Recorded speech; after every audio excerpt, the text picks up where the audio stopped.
রাজ্য মন্ত্রিসভার দফতর বন্টন কে কোন দায়িত্ব পেলেন, কোন দফতরের দায়িত্বে কে থাকছেন, যেটা সূত্র মারফত খবর পাওয়া যাচ্ছে স্বপন দাশগুপ্ত হচ্ছেন অর্থমন্ত্রী, তাপস রায় হচ্ছেন শিল্প ও বাণিজ্য মন্ত্রী এবং দীপক বর্মন হচ্ছে স্কুল শিক্ষামন্ত্রী। জগন্নাথ চট্টোপাধ্যায় উচ্চ শিক্ষামন্ত্রীর দায়িত্ব পাচ্ছেন বলে জানা যাচ্ছে। বন ও পরিবেশ মন্ত্রী মনোজ ওরাও, অর্জুন সিং পরিবহন ও শ্রম দপ্তরের দায়িত্বে থাকছেন। স্বাস্থ্যমন্ত্রী শারদ দত্ত মুখোপাধ্যায়। আর এই বিষয়ে আরো বিস্তারিত জানাবেন শ্রেয়সী গঙ্গোপাধ্যায় রয়েছেন টেলিফোন লাইনে প্রতিনিধি। শ্রেয়সী, কি খবর রয়েছে? দেখো, তোমাকে যেটা জানিয়ে রাখি যে গতকালই কিন্তু সেক্ষেত্রে আমরা দেখেছিলাম যে মন্ত্রিসভার যে মন্ত্রিসভার যে দপ্তর বন্টন, সম্প্রসারণ বলা ভুল হবে, দপ্তর বন্টন শুরু হয়েছিল এবং সেখানে দেখা যাচ্ছে যে এক্ষেত্রে ইতিমধ্যেই শপথ নেওয়া যে মন্ত্রীরা রয়েছেন তাদের প্রত্যেককে তাদের দপ্তর বন্টন করা হয়েছে, যার মধ্যে এক্ষেত্রে আমরা দেখছিলাম যে তাপস রায় তিনি হলেন শিল্পমন্ত্রী, অর্থাৎ যে শিল্প এই মুহূর্তে সবথেকে বেশি নজর বলা যায় শিল্পের ক্ষেত্রে কি হতে চলেছে, নতুন কি কি আসতে চলেছে, কোন কোন কোম্পানি আসতেছে, সেই শিল্পমন্ত্রী হলেন তাপস রায়। তাপস রায় শিল্পমন্ত্রীর সঙ্গে তিনি হয়েছেন পাবলিক এন্টারপ্রাইজ নন কনভেনশনাল মিনিস্টারও তিনি হয়েছেন। এর পাশাপাশি দীপক বর্মন হয়েছেন স্কুল এডুকেশন মিনিস্টার এবং সিউড়ির বিধায়ক জগন্নাথ চট্টোপাধ্যায় তিনি হয়েছেন হায়ার এডুকেশন মিনিস্টার। অর্থাৎ এক্ষেত্রে তৃণমূল আমলে যেরকম দেখা গিয়েছিল যে দুটো মিনিস্ট্রিকে অর্থাৎ স্কুল এবং হায়ারকে দুটো একসঙ্গে করে কার্যত সেক্ষেত্রে একজনের এডুকেশন মিনিস্টার ছিলেন, কিন্তু এবার দেখা যাচ্ছে কিন্তু সেক্ষেত্রে বিশেষভাবে দুজনকে ভাগ করে দেওয়া হচ্ছে। School education minister Dipak Barman হয়েছেন আর হায়ার এডুকেশন মিনিস্টার হয়েছেন জগন্নাথ চট্টোপাধ্যায় হায়ার এডুকেশন মিনিস্ট্রির পাশাপাশি তিনি টেকনিক্যাল এডুকেশনেরও মিনিস্টার হয়েছেন। মনোজ ওরাও তিনি হয়েছেন এনভায়রনমেন্ট আর ফরেস্টের মন্ত্রী।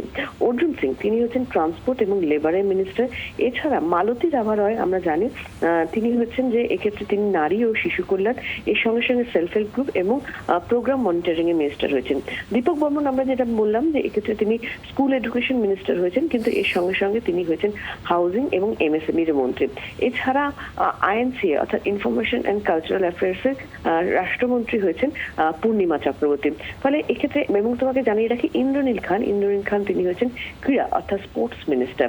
এবং এই জায়গা থেকে জানিয়ে রাখি যে এক্ষেত্রে বেশ কিছু দপ্তর যেরকম বন্টন হয়েছে ঠিক তেমনই কিন্তু বেশ কিছু দপ্তর যারা আগে 5 জন মন্ত্রী শপথ নিয়েছিলেন সেক্ষেত্রে তাদেরকে বেশ কিছু দপ্তর দেওয়া ছিল। ফলে সেই জায়গা থেকে আমরা দেখছি বেশ কিছু দপ্তরে কিন্তু রিশাফলিং হয়েছে, অর্থাৎ বেশ কিছু পুনর্মার্জন বা পরিবর্তন হয়েছে এবং সমস্ত যে মন্ত্রীদের মধ্যে দপ্তর ভাগ করা হলো তার অধিকাংশ মন্ত্রী কিন্তু তাদেরকে নিয়ে দপ্তরে কিন্তু দায়িত্ব নেবেন বলে জানতে পারছি। ধন্যবাদ শ্রেয়সী। আর শিল্প ও বাণিজ্য মন্ত্রী তাপস রায়ের সঙ্গে আমরা কথা বলেছিলাম, তিনি প্রতিক্রিয়ায় কি জানালেন শোনাই।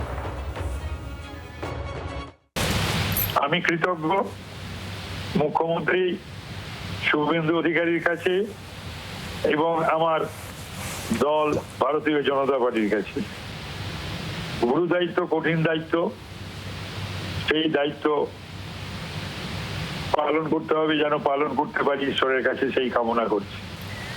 কর্মসংস্থান শিল্প ছাড়া, পশ্চিমবাংলাকে শিল্প ছাড়া তো এগিয়ে নিয়ে যাওয়া যাবে না এবং মানুষের কর্মসংস্থান, বাংলার যারা শিক্ষিত যুবক যুবতী প্লাস যারা টেকনিক্যাল পার্সন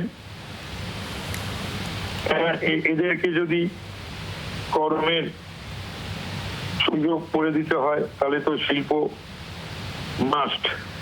রতন টাটাজি নেই, রতন টাটাজি যদি আজ বেঁচে থাকতেন আমি তার কাছে ছুটে যেতাম। রতন টাটাজি নেই, এখন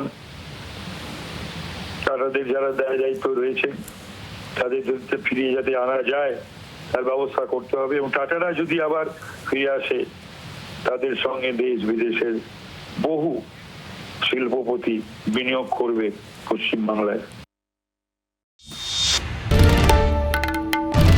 বাংলার আওয়াজ, বাঙালির আবেগ, জি 24 ঘন্টা।